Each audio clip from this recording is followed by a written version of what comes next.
My whole life, I'd been single. Growing up, I never had a crush on anyone, which led to whispers and questions about my gender and sexuality. But they didn't know the truth. I simply wasn't interested in relationships as a kid or teenager. Adulthood brought loneliness, and I finally decided to seek companionship. I downloaded dating apps, hoping to find someone genuine. That's when the trouble began. The girls on the apps always asked for money. They wondered if I was a cop before asking for cash. I should have stopped then, but desperation kept me going. I hoped to find someone real, someone honest. A few girls seemed promising. They asked me to chat with them on WhatsApp, Twitter, Google Hangouts, and other platforms. But when I switched to those apps, they sent me disturbing pictures and videos of men sitting in dark rooms with blacked out windows staring into the void. That's when I realized these weren't girls at all, but men hiding behind stolen profiles. One girl stood out, a stalker who haunted my every online move.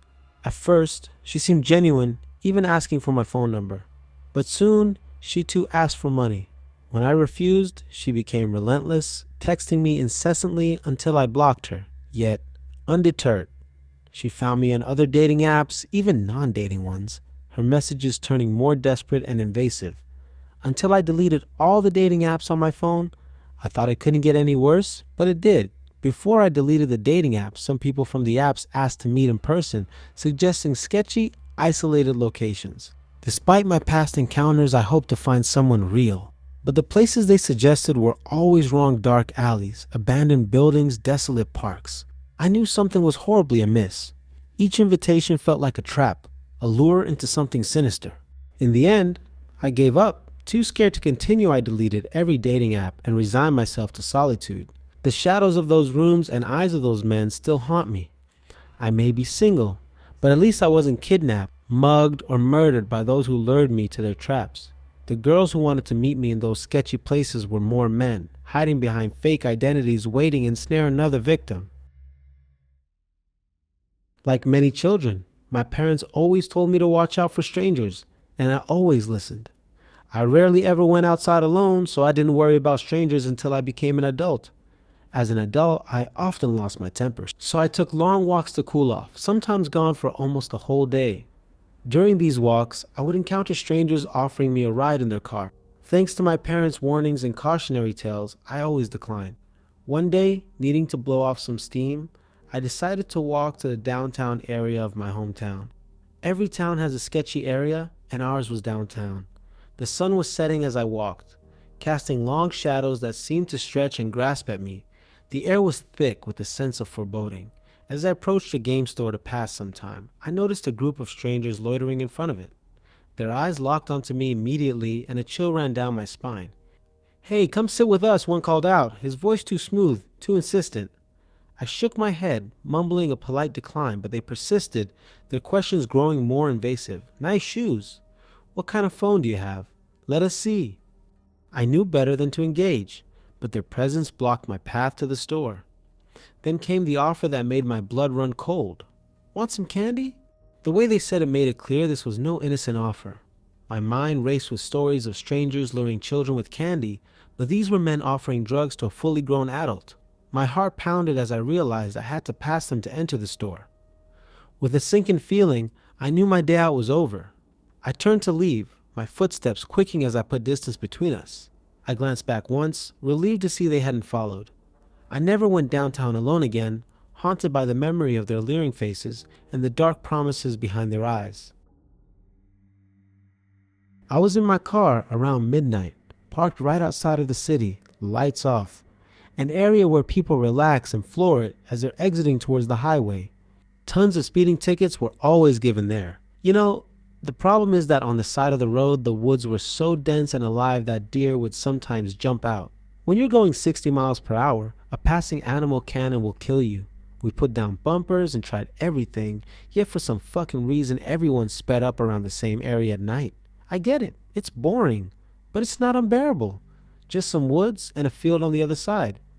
The most speeding tickets were given 4 to 5 miles away from the city.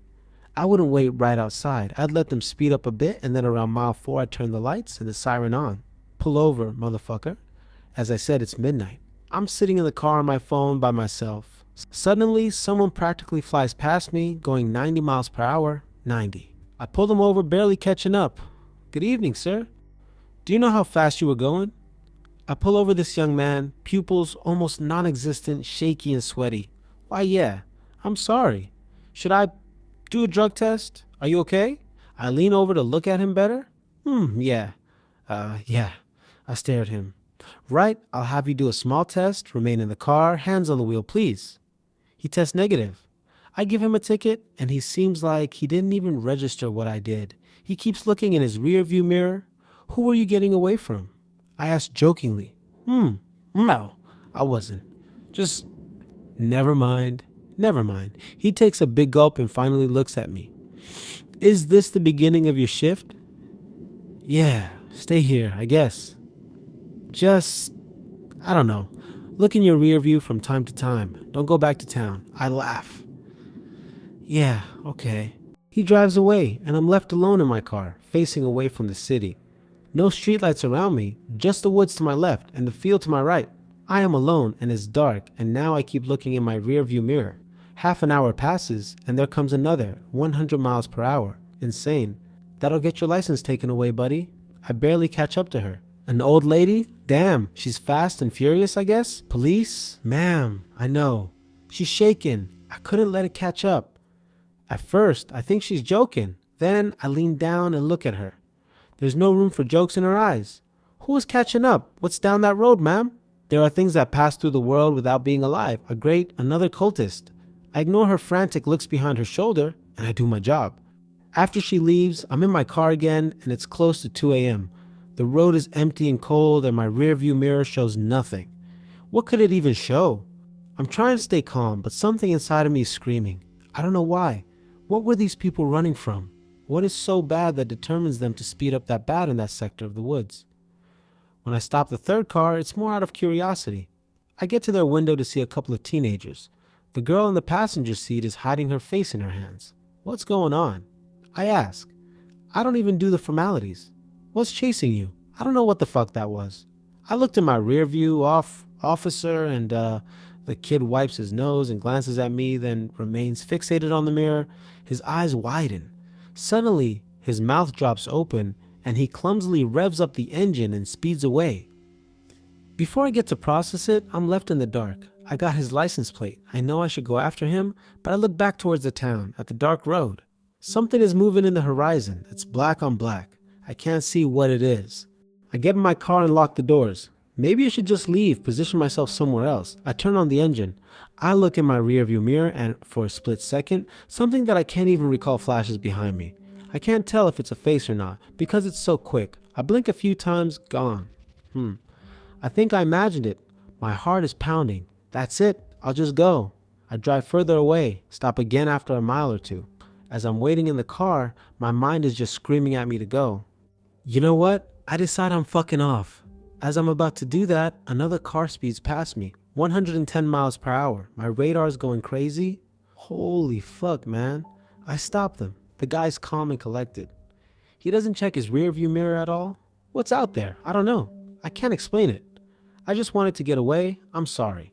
As I'm writing down his data, I can't help but think that he looks nothing like his picture.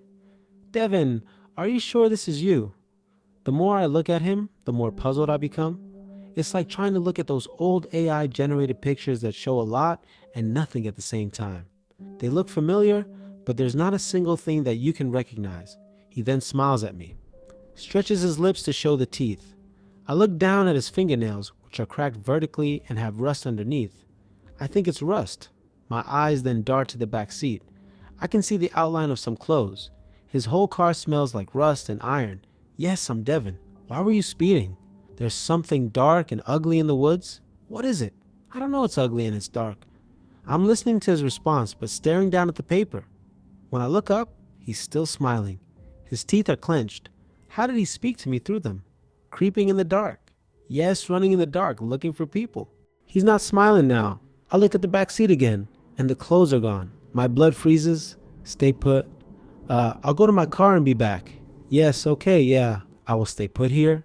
On the seat in the car, just me, really just me. It's just me here, I swear. I back away. The thing that is wearing Devin blinks a few times. As I'm back into the car, I hear Devin whisper something rapidly.